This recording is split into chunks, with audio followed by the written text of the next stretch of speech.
Bonjour chers frères et sœurs de l'Église de l'I-Jésus. Aujourd'hui nous sommes le lundi 23 août 2021 et nous allons méditer ensemble les chapitres 5 et 6 du deuxième livre des Chroniques. Au début du chapitre 5, nous voyons le récit qui nous décrit l'installation de l'arche dans le temple et en particulier dans le lieu très saint.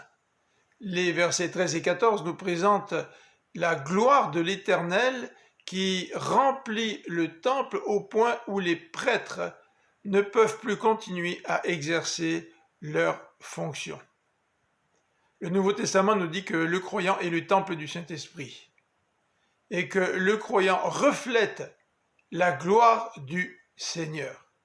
2 Corinthiens 3, verset 18. Au chapitre 6, nous retrouvons une louange et une prière de Salomon. La louange nous est décrite dans les versets 4 à 11, mais je voudrais m'attarder un peu plus sur les versets 12 à 42 qui nous décrivent la prière de Salomon. Tout d'abord, dans les versets 14 à 17, Salomon prie pour que la promesse faite par Dieu à son père puisse se réaliser, c'est-à-dire qu'il y ait toujours un descendant assis sur le trône. Ensuite, les versets 18 jusqu'à la fin du chapitre nous présentent le temple comme étant un lieu de prière. Dans les versets 22 et 23, c'est aussi un lieu où la justice va être rendue. Mais dans les versets 22 et suivants, c'est un lieu où Dieu pardonne. Et l'auteur, Salomon, va indiquer les différents contextes dans lesquels Dieu peut pardonner. Il commence au verset 24 et 25 par l'exil. Si le peuple est en exil et qu'il se repent et qu'il prie, que Dieu pardonne. Si le peuple connaît la sécheresse et qu'il se repent, que Dieu pardonne.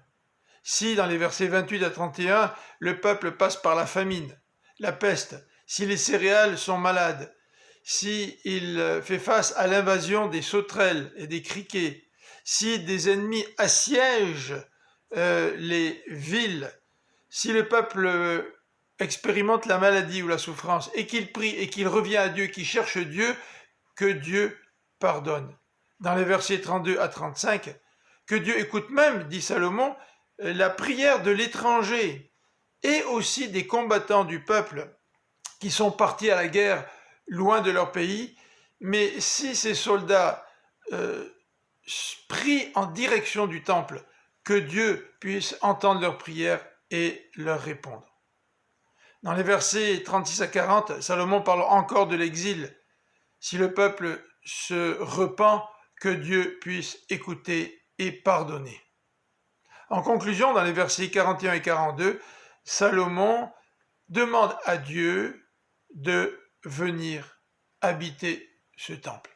Nous sommes extrêmement privilégiés d'être le temple du Saint-Esprit, nous les croyants de la Nouvelle Alliance. Dieu habite en nous et à tout moment nous pouvons le chercher, venir à lui demander pardon pour que Dieu intervienne dans nos vies et qu'il puisse nous purifier. Je vous donne rendez-vous demain pour la suite de notre méditation dans le deuxième livre des Chroniques. Que la paix de Dieu soit sur vous. À demain.